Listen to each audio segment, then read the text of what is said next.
गोविंद जय जय गोपाल जय जय गोविंद जय जय गोपाल जय जय श्री राधा रमण हरे गोविंद जय जय राधा रमण हरे गोविंद जय जय राम जी की जय जय सिया जी की जय जय राम जी की जय जय सिया जी की जय जय दशरथ कुमार चारों भाइयों की जय जय दशरथ कुमार चारों भाइयों की जय जय गोविंद जय जय गोपाल जय जय गोविंद जय जय गोपाल जय जय श्री राधा रमण हरे गोविंद जय जय श्री राधा रमण हरे गोविंद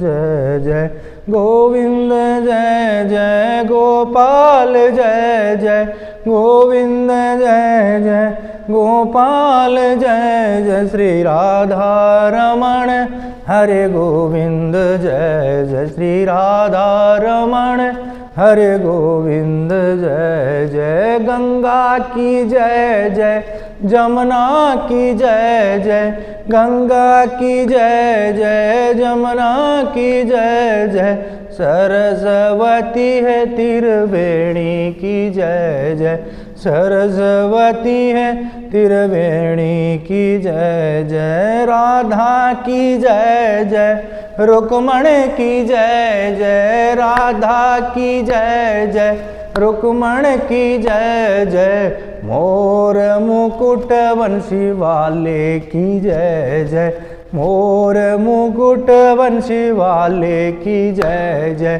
गोविंद जय जय गोपाल जय जय गोविंद जय जय गोपाल जय जय श्री राधा रमण हरे गोविंद जय जय राधा रमण हरे गोविंद जय जय भैरव की जय जय हनुमत की जय जय भैरव की जय जय हनुमत की जय जय शेर पे बैठी शेरों वाली की जय जय शेर पे बैठी शेरों वाली की जय जय बोलिए गोविंद भगवान की जय हो।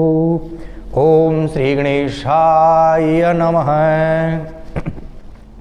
ओम वेद पुरुषाय नमः। ओम श्री परमात्मने नमः। ओम नमो भगवते वासुदेवाय नमः। ओम नमो भगवते वासुदेवाय नमः। ओम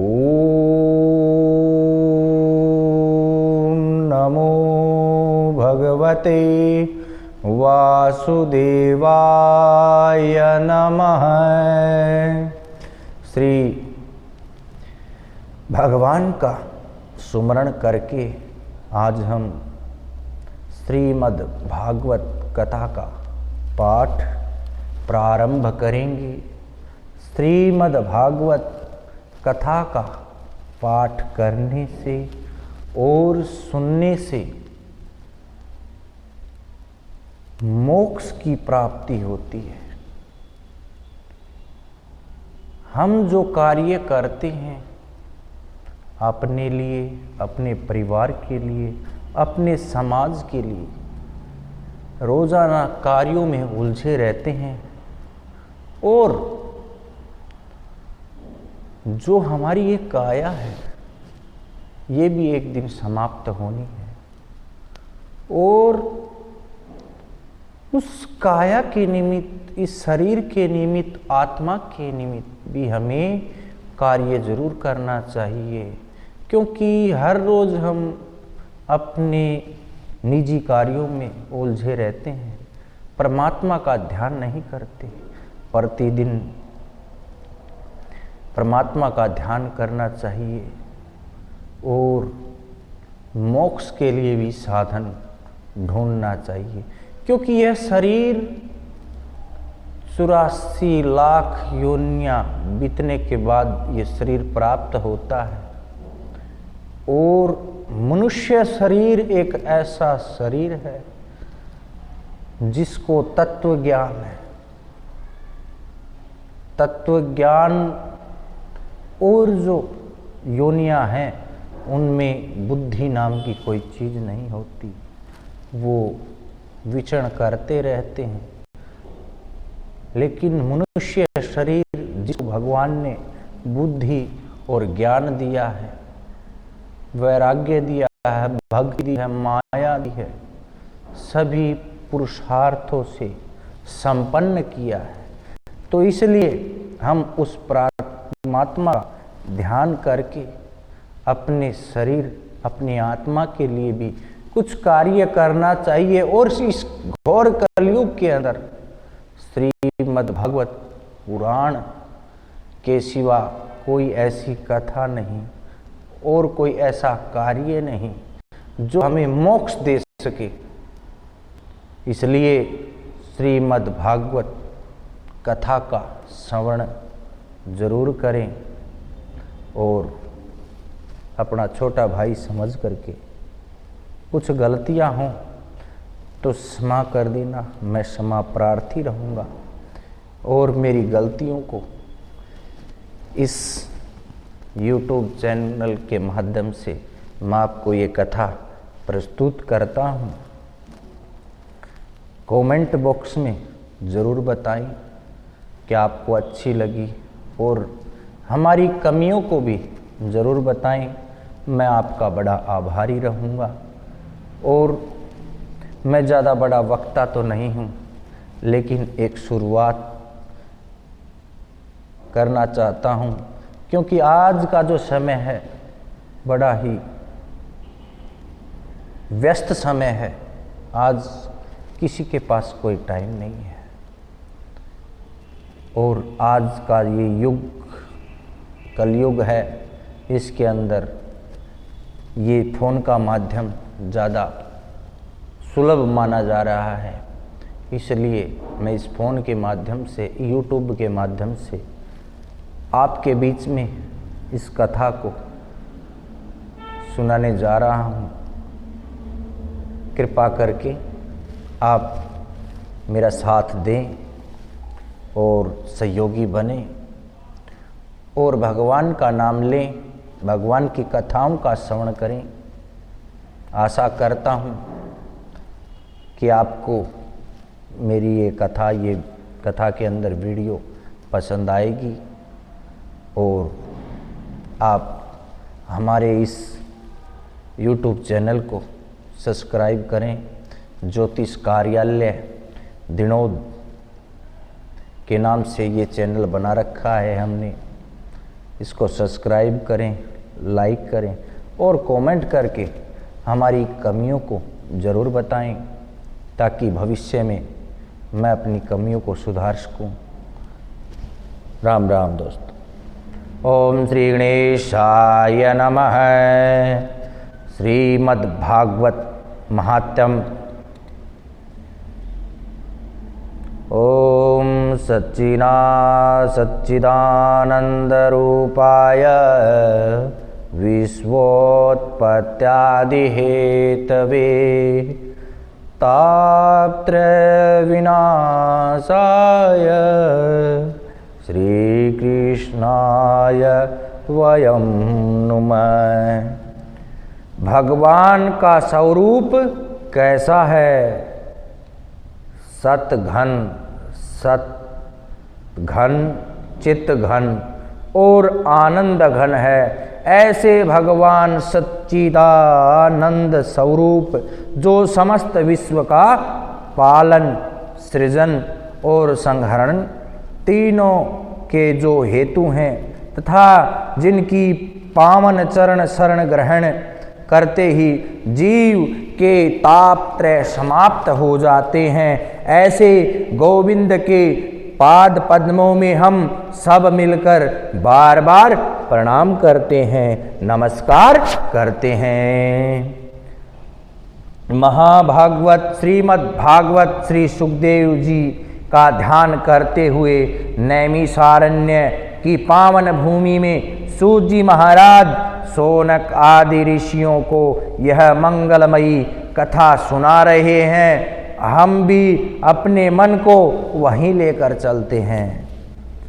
88,000 ऋषियों के मध्य श्री शौनक जी प्रधान श्रोता बनकर सबका प्रतिनिधित्व कर रहे हैं और आयु में जो छोटे हैं, ऐसे श्री सूत जी महाराज व्यासपीठ पर सुशोभित हो रहे हैं। शौनक जी आयु में बड़े हैं पर वयोवृद्ध होकर भी श्रोता बनकर बैठे हैं और उनकी विशेषता यह है कि कथा अमृत रसा स्वाद कुशल,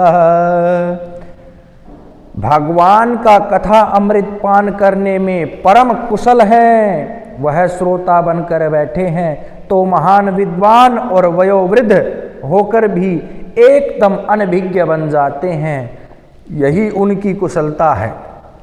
आज शौनक जी सूत जी को नमन करके पूछते हैं, अज्ञान भांत विद्वान सकोटि सूर्य समप्रभ सूदाख्याहि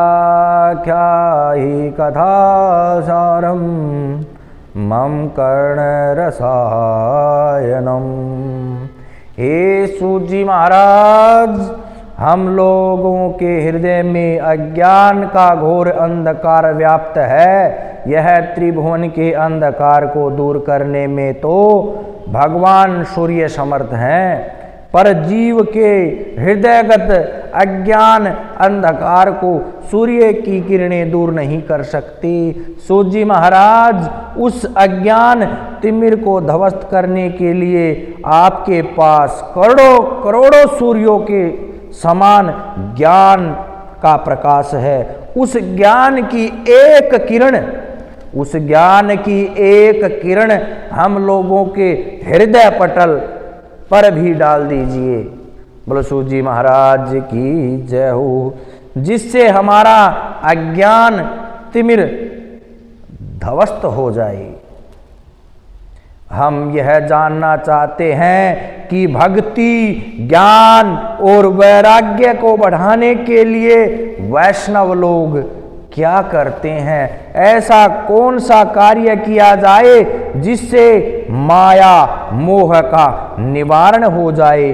देखिए महाराज, अब घोर कलयुग आ गया है, जिससे लोगों की आसुरी वृत्ति हो गई है, आसुरी वृत्ति हो गई है। हर प्राणी कलेश से आक्रांत है। ऐसे प्राणियों का कैसे कल्याण होगा। जो पवित्र को भी पवित्र कर दे और भगवत प्राप्ति का सरलतम साधन हो, वह कृपा आज हमें बतलाइए, क्योंकि आपके ऊपर गुरुदेव भगवान की बड़ी कृपा है। बिना गुरु की कृपा के कोई भी कार्य नहीं किया जा सकता। जब गुरु की कृपा होती है तो भगवान के भी दर्शन हो जाते हैं। इसलिए गुरु को सबसे ऊपर बताया, भगवान से भी पहले बताया है। संसार में किसी को चिंतामणि मिल जाए तो जिस वस्तु का चिंतन करो वही वस्तु प्रदान कर देती है। और कल्पवृक्ष का यह चमत्कार है कि उसके नीचे जो कल्पना करो तो वह स्वर्ग की संपत्ति को भी प्रकट कर सकती है, कर देता है। पर चिंतामणि और कल्पवृक्ष में भी यह सामर्थ्य नहीं है कि वह परमात्मा को प्रकट कर दिखा दे या ब्रह्म साक्षात्कार करा दे। यह सामर्थ्य तो केवल गुरुदेव भगवान की कृपामयी छाया में है और वह आपको सदा प्राप्त है। इसलिए हे सूत जी महाराज, आपके लिए कुछ भी दुर्लभ नहीं है। जो बड़े बड़े योगियों को दुर्लभ वैकुंठ है, वह भी गुरु कृपा से अति सुलभता से प्राप्त हो सकता है। बोलो विष्णु भगवान की जय हो। चिंतामणि चिंतामणिर्लोक सुखम शुद्ध्वा सर्वग संपदम प्रयच्छति गुरु प्रीतो वैकुंठम योगे दुर्लभम। इसलिए हे सूत जी महाराज, गुरु कृपा का प्रसाद हमें भी कृपा करके प्रदान करे। सूत जी महाराज प्रसन्न हो गए और परमुदित मन से बोले, हे शौनकादि ऋषियों, आपके मन में हमारे प्रति यदि इतना प्रेम और स्नेह है तो अब हम तुम्हें समस्त शास्त्रों का सार ही सुनाने जा रहे हैं, जो संसार के भय को दूर कर देगा। इसे आप सावधान होकर सुनिए। जब कोई व्यक्ति कोई कीमती वस्तु देता है तो लेने वाले को सावधान कर देता है कि जरा संभाल कर रखिएगा। उसी प्रकार से वक्ता जब कोई विशिष्ट बात कहने जाता है तो श्रोताओं को सावधान कर देता है। सावधानतया शृणु, सावधान होकर के सुनिए। सूत जी कहते हैं, ऋषियों, संसार में सबसे बड़ा डर है मृत्यु का। इस संसार में सबसे बड़ा भय मृत्यु का है। मरने का भय प्रत्येक प्राणी को भयाक्रांत रखता है और इसका नाम है मृत्युलोक।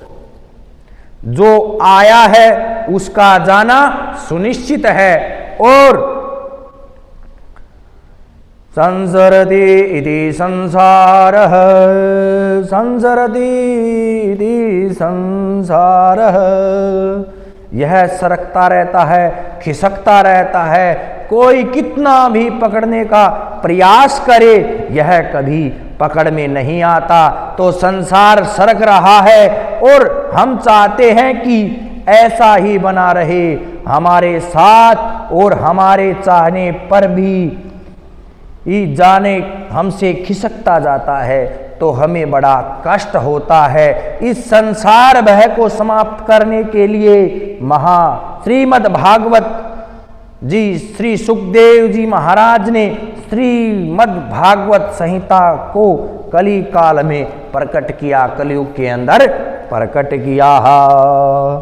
काल व्याल मुखं ग्रास त्रास निर्णास हेतवे श्रीमद्भगवतं शास्त्रं कलौ किरेण भासितं किरेण सुखेन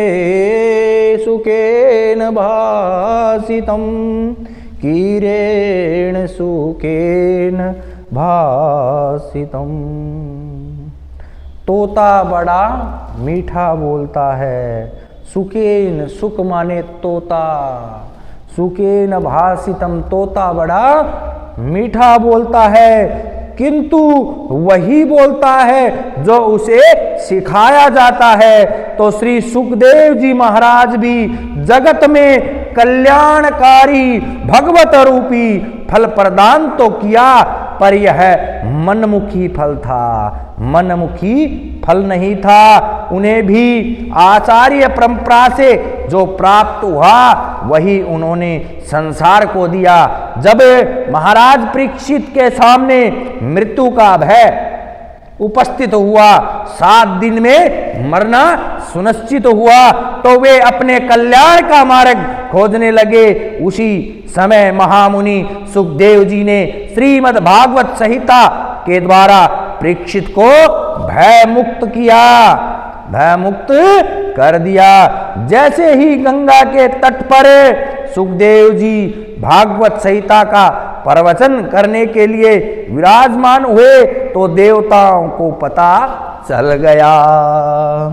सुधा कुंभं गृहीत्वेव देवास्त्रय समागमन्, सुधा कुंभं गृहीत्वेव देवास्तत्र समागमन्। सभी देवता लोग अमृत का कलश लेकर आए और सुखदेव जी को प्रणाम करके अमृत का कलश सामने रख दिया। देवता बोले, महाराज, हमने जैसे सुना कि परीक्षित के सामने मृत्यु का भय उपस्थित हुआ है, इसलिए आप उन्हें कथा सुनाने जा रहे हैं। महाराज जी, अमृत का कलश हम ले आए हैं, परीक्षित को यह अमृत पिला दीजिए तो वह मृत्यु भय से मुक्त हो जाएंगे और अमर हो जाएंगे। सुखदेव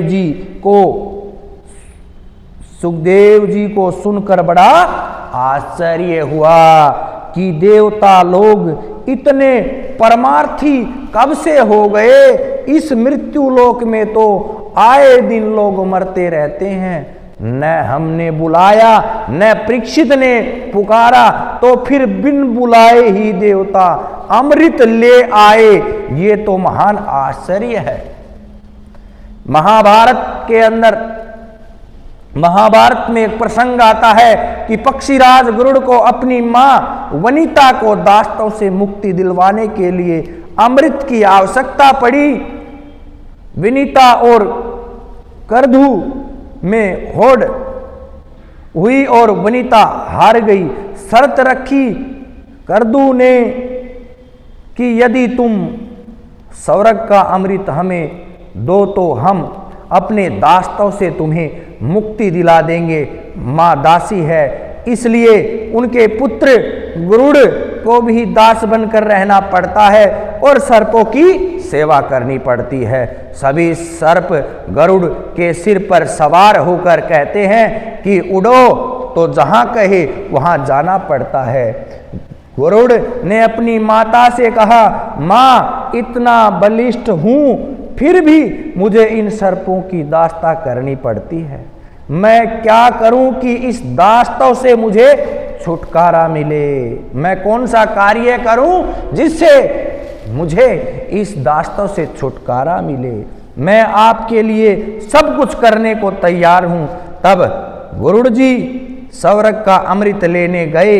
देवराज इंद्र ने वज्र लेकर युद्ध की चुनौती दी और कहा, तुम अमृत को हाथ नहीं लगा सकते। गरुड़ जी ने देवताओं से कहा, आज सारे देवता मिलकर भी मुझे नहीं रोक सकते। यूं कहते कहते गरुड़ ने हठात बलपूर्वक अमृत का कलश देवताओं से छीन लिया। तब इंद्र गड़बड़ाते हुए हाथ जोड़कर बोले, भाई, तुम जिन सर्पों के लिए अमृत लेकर जा रहे हो, यदि उन्होंने अमृत पी लिया तो सर्वनाश हो जाएगा। तब दोनों के बीच समन्वय हुआ। गरुड़ ने अमृत लाकर सर्पों को दिया, दास्तों से मां को मुक्त किया और उसी समय इंद्र आकर अमृत का अपहरण करके अंतर ध्यान हो गए। कहने का अभिप्राय है कि गरुड़ को आवश्यकता थी तो देवता लड़ने मिटने को तैयार हो गए और अंत में दिया भी नहीं। इसके विरुद्ध आज परीक्षित को बिना बुलाए ही अमृत देने चले आए। इसी बात पर सुखदेव जी को बड़ा आश्चर्य हुआ। तब देवताओं ने कहा, महाराज, एक निवेदन हमारा भी सुनिए। यह स्वर्ग का अमृत आप परीक्षित को पिला दें। इसके बदले जो कथा अमृत आप इन्हें पिलाने वाले हैं वह हमें पिला दीजिए। बोलो विष्णु भगवान की जय। पर पास्यामो वयम सर्वे श्रीमद् भागवतामृतम। श्रीमद् भागवत कथा का जो अमृत है वो हमें पिला दीजिए। देवताओं ने यह प्रस्ताव रखा तो श्री सुखदेव जी बड़ी जोर से हंसे और बोले, अरे ठगियो, तुम्हारे आते ही मैं समझ गया था कि कुछ गड़बड़ है। दधीची बाबा को दंडवत करने गए तो बदले में हड्डियां मांग लाए। देवता बिना स्वार्थ के नहीं आते। दधीची जी के पास गए तो उनसे उनकी ही हड्डियां मांग लाए। तुम बड़े स्वार्थी हो, अपना कार्य करने में बड़े निपुण हो। बोल विष्णु भगवान की जय हो। सर्व कार्ये कुशलासुरा। स्वार्थी व्यक्ति यदि तुम्हारे फायदे की ज्यादा बातें करे तो सावधान हो जाना चाहिए कि हमारे प्रति यह इतना उद्धार क्यों हो रहा है। तो देवताओं ने पहला फायदा तो परीक्षित का ही बतलाया कि महाराज इसे अमृत पिला दीजिए, अमृतों को प्राप्त हो जाएगा। तो सुखदेव जी तो उसी समय सजग हो गए। अमृत कोई साधारण वस्तु तो है नहीं। समुद्र मंथन किया गया तो उससे प्रकट हुए 14 रत्नों में सबसे दिव्य रत्न अमृत प्रकट हुआ, जिसके बंटवारे को लेकर बड़ा भयंकर देवासुर संग्राम भी हुआ। और ऐसा वह दुर्लभ अमृत आज देवता अपने आप ही बंटवारे को लेकर बड़ा भयंकर देवासुर संग्राम भी हुआ। और ऐसा वह दुर्लभ अमृत आज देवता अपने आप ही प्रदान कर रहे हैं। बिना आह्वान किए ही दौड़े दौड़े चले आ रहे हैं। बिना मतलब के कोई इतनी कीमती वस्तु क्यों देगा। परंतु जब इसके बदले में भगवतामृत मांगा, इसी से आप समझ लीजिए कि वह अमृत इतना दुर्लभ है। तो यह भगवतामृत कितना अद्भुत होगा, जिसके बदले में देवता लोग वह अमृत देने को तैयार हो गए। घाटे का सौदा देवता कभी नहीं करते। आज अपना अमृत रख दिया सामने की, ले लीजिए महाराज, परीक्षित को पिला दीजिए और इसके बदले में हम यह भगवतामृत चाहते हैं। श्री सुखदेव जी हंसते हुए बोले, अरे देवताओं, तुम लोग श्रद्धा से श्रोता बनकर आते तो अवश्य सुनाता, पर तुम तो सौदागर बनकर आए हो। सौदागर ही नहीं अपितु ठग बनकर आए हो, क्योंकि कोई कांच का टुकड़ा देकर बदले में करोड़ों की कीमती बहुमूल्य मणि मांगे तो उसे सरासर ठग ही कहा जाता है। कहाँ कांच का टुकड़ा और कहाँ लाखों की मणि। देवताओं, तुम्हारा अमृत कांच है और मेरा कथा अमृत करोड़ों की मणि है। विनिमय बराबर की वस्तुओं का होता है, पर कांच और मणि की तो कोई बराबरी नहीं है, इसलिए तुम ठग हो। श्री सुखदेव जी ने देवताओं को ठग बताया। कौ सुधा कौ कथा लोके, कव काच कव मणिर्महान, ब्रह्मरातो विचारेवं सदा देवाजहास है। भक्तास्तास्य विगाय न ददौ स कथामृतम्, श्रीमद्भागवती वार्ता सुराणामपि दुर्लभा। श्री सुखदेव जी कहते हैं, हे ऋषियों, यह देव दुर्लभ कथा अमृत है, क्योंकि देवताओं को सुखदेव जी ने डांट कर भगा दिया पर नहीं दिया। विचार कीजिए कि कथा अमृत और सुधा अमृत में कौन सा अमृत श्रेष्ठ है। सुधा अमृत का यह वैशिष्ट है कि बड़े बड़े पुण्यात्मा जब इस मृत्यु लोक से देह त्याग कर स्वर्ग लोक में पहुंचते हैं तब यह प्राप्त होता है। इसलिए इसके विरुद्ध कथा अमृत की यह विशेषता है कि कथा अमृत के लिए तो कोई पुण्यात्मा हो, दुष्टात्मा हो, पतिआत्मा हो या पापात्मा हो, कोई कैसा भी हो, यह अमृत सबको पिलाया जाता है और सबके लिए सुलभ है। तो पहली विशेषता यह सिद्ध हुई कि स्वर्ग का सुधा अमृत पक्षपाती है, भेदभाव करता है, और हरि कथा अमृत निष्पक्ष है। जो आवे सबको मिलता है, अतः अभेदवादी है। दूसरी विशेषता क्या है कि स्वर्ग का अमृत पीने वाले देवताओं के सनई सनई सुकृत क्षीण होते चले जाते हैं और पुण्य समाप्त होते ही वह धरातल पर गिर पड़ते हैं। बोलो विष्णु भगवान की जय हो। क्षीणे पुण्य मृदु लोकम विशन्ति। हरि कथा अमृत की विशेषता है कि कलम सापहम। हरि कथा अमृत पापों को नष्ट करने वाला है। स्वर्ग का सुधा अमृत पुण्यों को क्षीण करने वाला है और हरि कथा अमृत पापों को क्षीण करने वाला है। एक और स्वर्ग का अमृत पुण्य को क्षीण करके ऊपर से नीचे गिराता है। इसके विपरीत दूसरी ओर हरि कथा अमृत पाप व कलमशों को नष्ट करके श्री हरि के परम पद को प्रदान करवाता है। अब आप स्वयं ही निर्णय करें कि कौन सा अमृत श्रेष्ठ माने। स्वर्ग सुधा अमृत दीर्घजीवी बनाता है, पर हरि कथा अमृत दिव्य जीवी बनाता है। स्वर्ग का सुधा अमृत अमरत्व प्रदान करता है, पर हरि कथा अमृत अभयत्व प्रदान करता है। श्री सुखदेव जी ने अच्छे से तोल कर निर्णय लिया कि हर दृष्टि से हरि कथा अमृत ही दिव्य है। जहां पर विष्णु रात श्रोता परीक्षित श्रोता और ब्रह्मरात सुखदेव जी वक्ता हो, ऐसे श्रोता और वक्ता को कौन छल सकता है। परीक्षित कोई साधारण श्रोता नहीं है।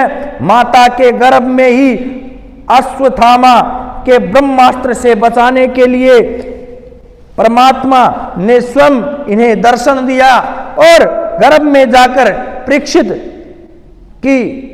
को कृपा प्रदान की।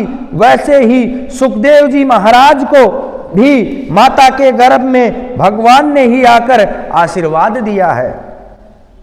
तब मां के गर्भ से 12 साल बाद सुखदेव जी बाहर आए तो भागवत के वक्ता और श्रोता दोनों ही मां के गर्भ में भगवान की कृपा का कवच धारण करके प्रकट हुए। इसलिए संसार में इनको छलने वाला कोई नहीं है, ठगने वाला कौन हो सकता है। श्री सुखदेव जी हरि कथा अमृत के परम रसिक हैं, इसलिए देवताओं को डांट कर भगा दिया। देवता लोग लौटकर आए और ब्रह्मा जी से शिकायत की, देखिए महाराज, हम देवता होकर भी हरि कथा अमृत से वंचित हैं और मानवों को सुखदेव जी ने इसका अधिकार दिया। हम जानना चाहते हैं कि इस कथा अमृत में ऐसी क्या विशेषता है। ब्रह्मा जी ने कहा कि पहले यह देखो कि परीक्षित का कथा सुनकर क्या परिणाम होता है।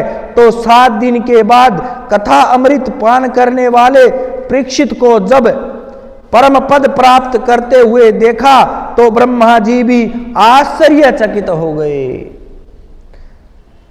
राज्ञो मोक्षम तथा वेक्ष पुरा धातापि विस्मिता सत्यलोके तुलां बन्ध्वा तोलय साधनंज। जब ब्रह्मा जी ने महाराज परीक्षित का मोक्ष देखा तो आश्चर्यचकित हो गए। तराजू पर तोल करके देखा कि आखिर भागवत की क्या विशेषता है। तो तराजू के एक पलड़े पर भागवत को रखा और दूसरे पलड़े पर अनेकानेक धर्म शास्त्रों को रखकर जब उठाकर देखा तो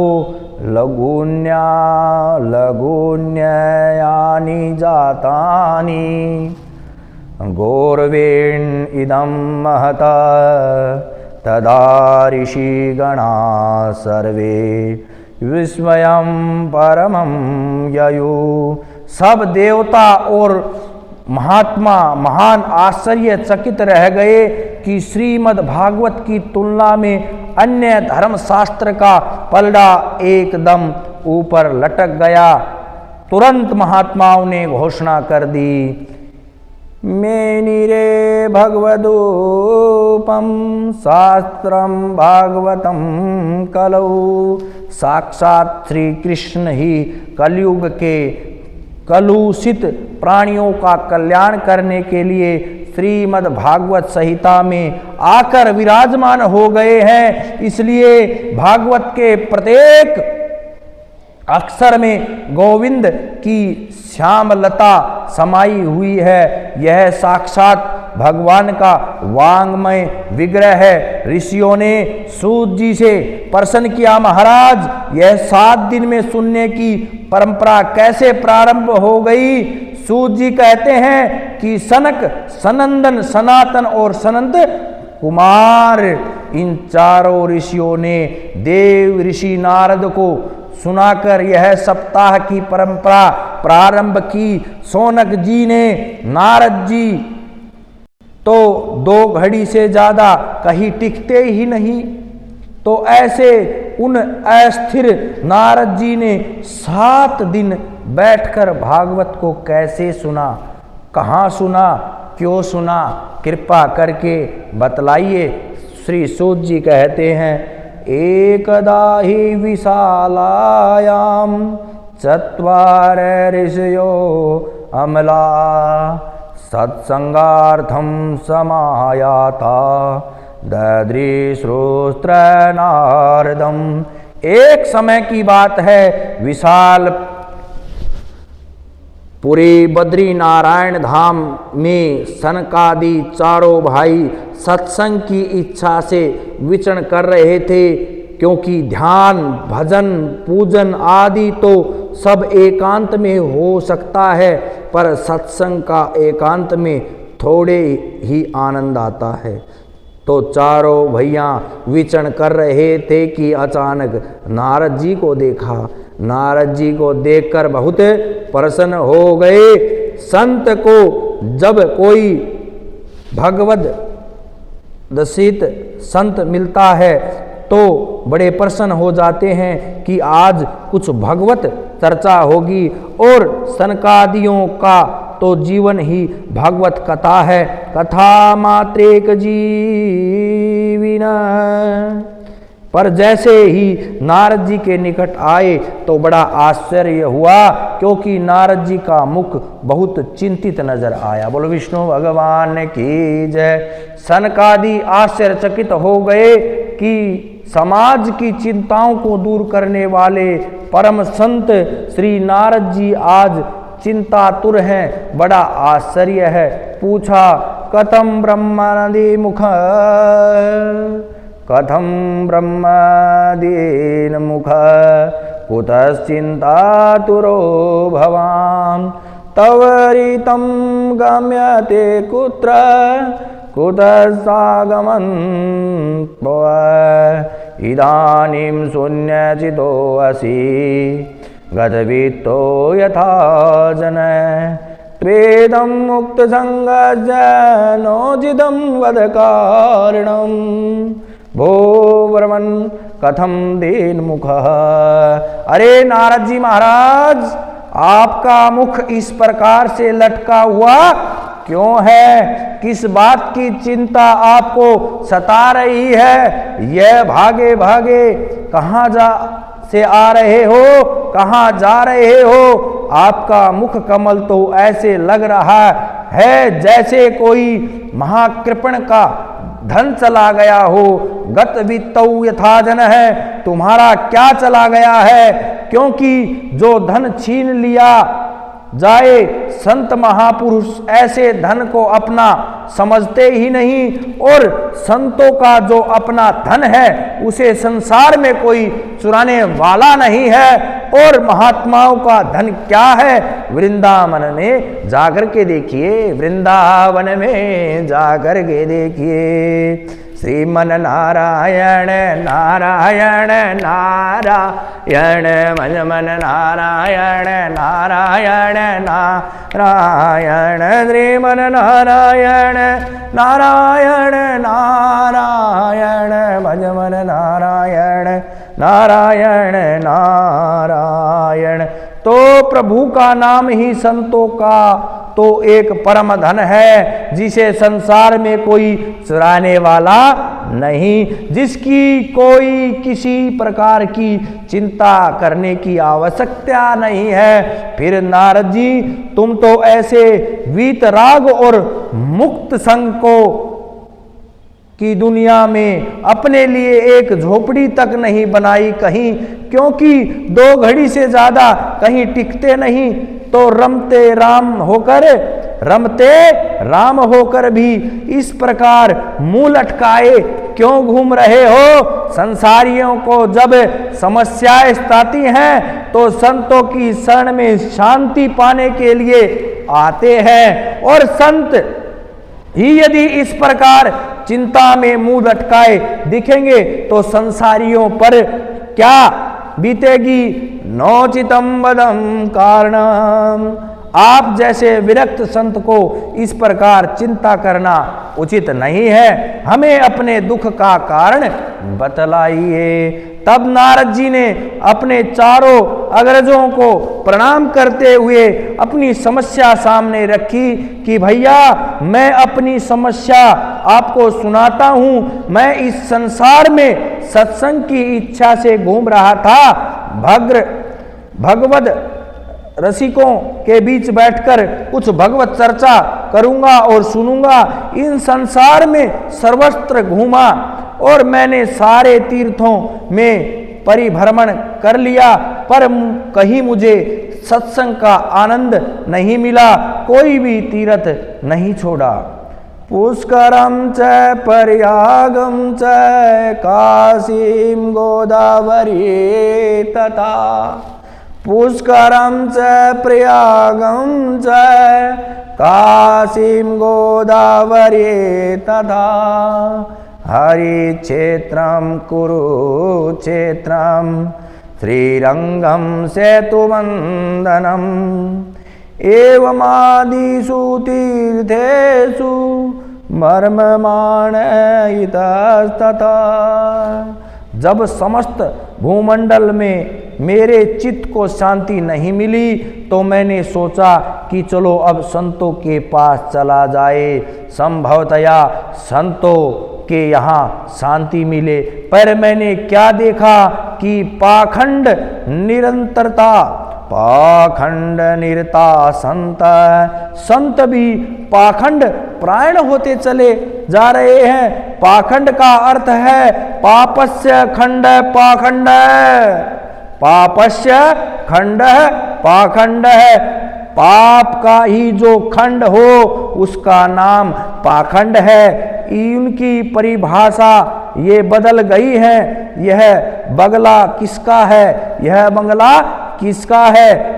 त्यागी जी महाराज का। यह बच्चे किसके हैं? ब्रह्मचारी जी महाराज के। इतना शोर हल्ला कहाँ सुनाई पड़ रहा है? मुनि बाबा जी के आश्रम में। ऐसी बड़ी विचित्र स्थिति है। तपसी धनवंत दरिद्र गृही, कली कौतुक तात न जात कहीं।